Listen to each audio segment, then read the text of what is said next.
All right, guys, let's look at our AP level gas stoichiometry problem. Notice this is just part A and B. C, D, and the so on from there, the long free response problem, would have gone into other concepts, so we're just going to work on the gas stoichiometry for right now. So let's read this problem and kind of see where we are. A rigid 5-liter cylinder. So notice the word rigid here basically is telling us that this volume is staying constant. A lot of times it will also say the word closed or sealed, and if it doesn't, we do assume that it's a closed or sealed cylinder. Again, that is to assume that no gas is able to escape. So a rigid 5-liter cylinder contains 0.176 moles of NO gas at 298 Kelvin. We then add a 0.176 mole sample of O2 to the cylinder, and a reaction occurs to produce NO2. First thing we're asked to do is to write the balanced chemical equation. Well, that's easy peasy and should be free points, right? Okay, so we have our NO, which is a gas, reacting with O2, also a gas, to form NO2, which even though it doesn't say it, it is a gas as well. So from here, from balancing, we have 2 over here, 3 oxygens over here. I'm going to throw a 2 out in front, so that gives me 4 oxygens now. 2 out in front gives me 4 oxygens, 2 nitrogens, balanced and ready to go. Okay. From here, calculate the total pressure in ATMs and the cylinder at 298 Kelvin after the reaction is completed.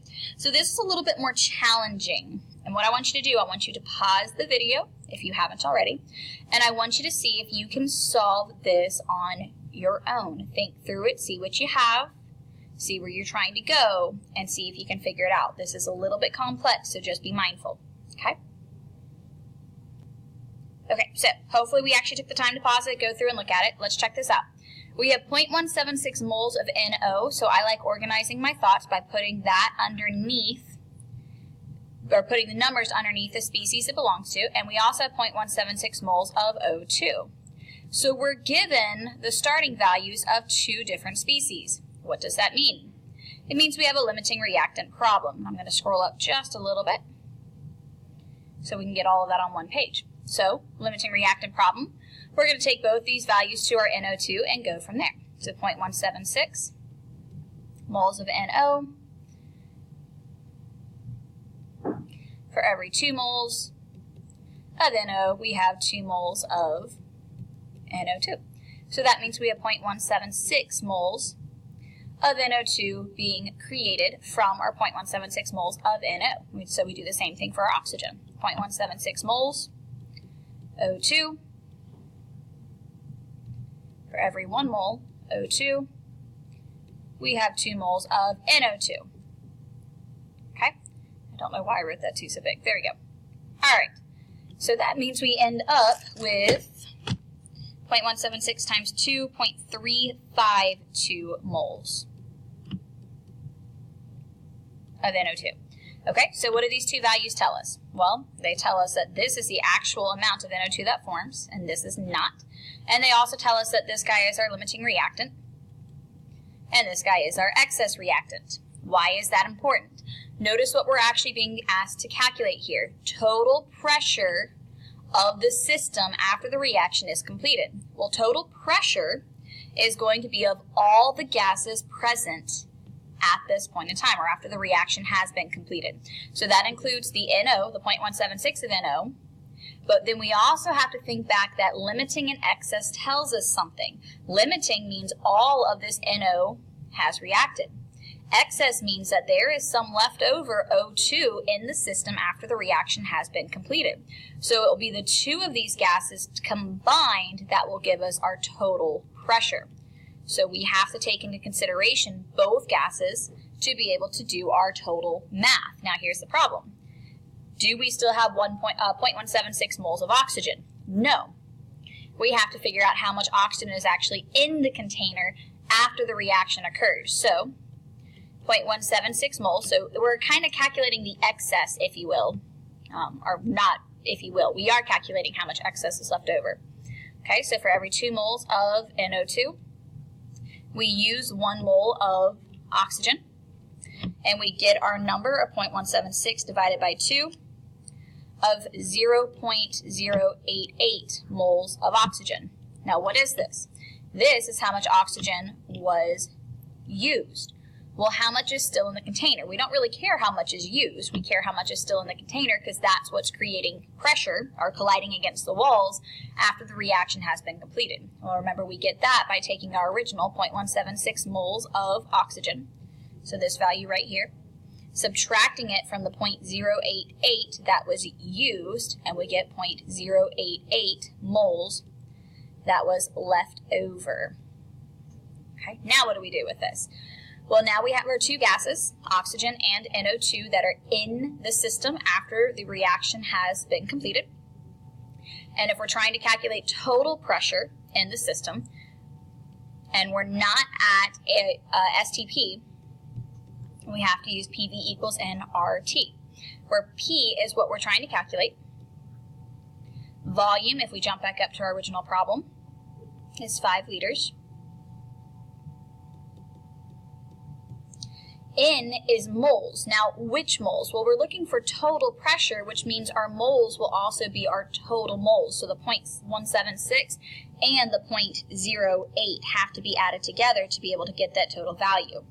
Okay, and those two added together are going to give us 0.264 moles of gas left in this system. R, of course, is our 0.0821. And temperature, we jump back up and see what's going on here. We're told the reaction is occurring at 298. It's already in Kelvin. Isn't that lovely? And we do our math from here. So 0.264 times 0.0821 times 298. That's going to be divided by 5. And we're left with a total pressure in the system of 1.29 atm. Okay, and I'm not sure why the M's not writing. There we go. Okay, so that's kind of what we could possibly see from an AP problem, something you're totally comfortable with. You just have to think through what's going on. Think about pressure being the total number of collisions of gas particles.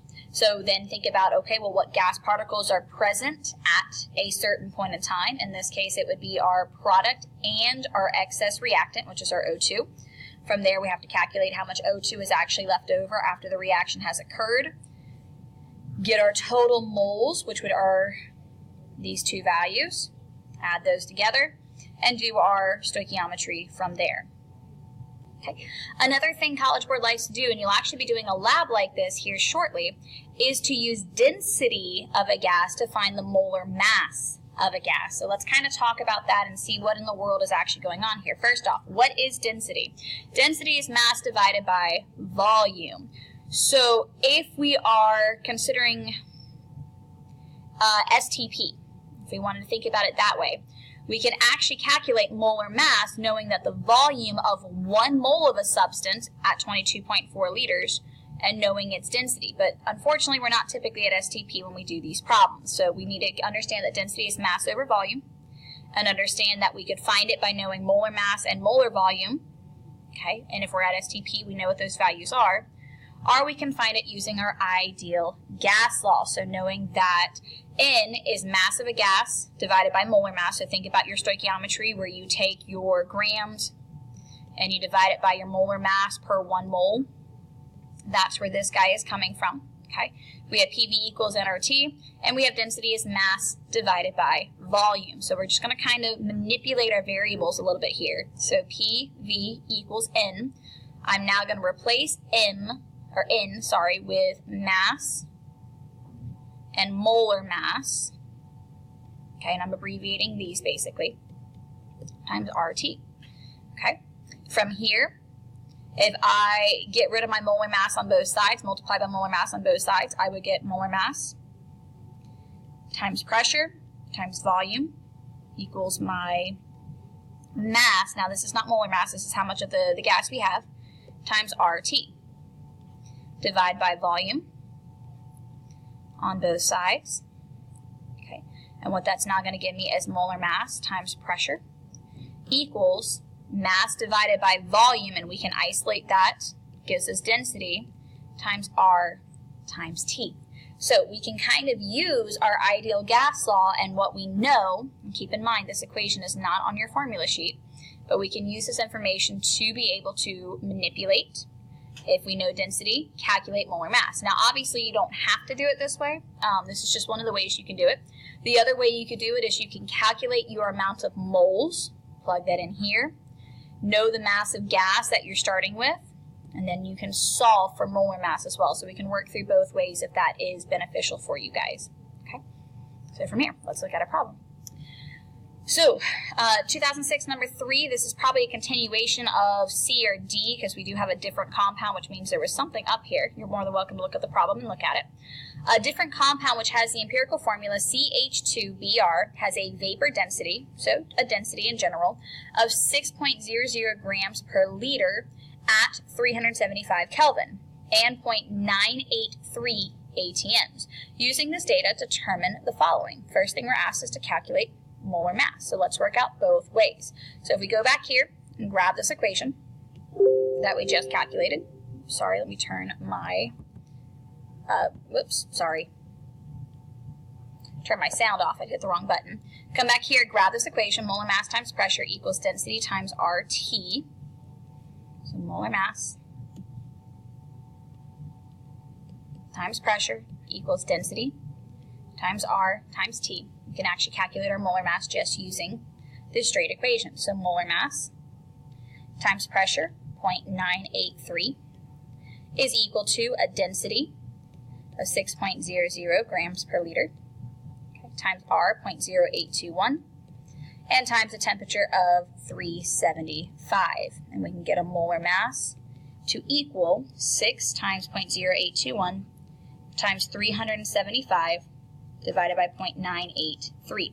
And we get a molar mass of roughly, with 3 proper sig figs, 188. And that's, of course, grams per mole. And again, keep in mind, you don't have this equation on your formula sheet, nor do you get to write it on your formula sheet. So it has to be something you have to be comfortable manipulating. So let me show you another way to do this. Okay.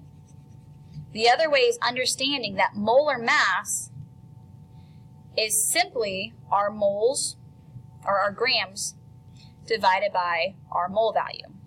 So if we know our amount of grams, we know our amount of moles, we can actually calculate as needed from there. Okay, so what exactly does that mean? Well, let's do PV equals nRT.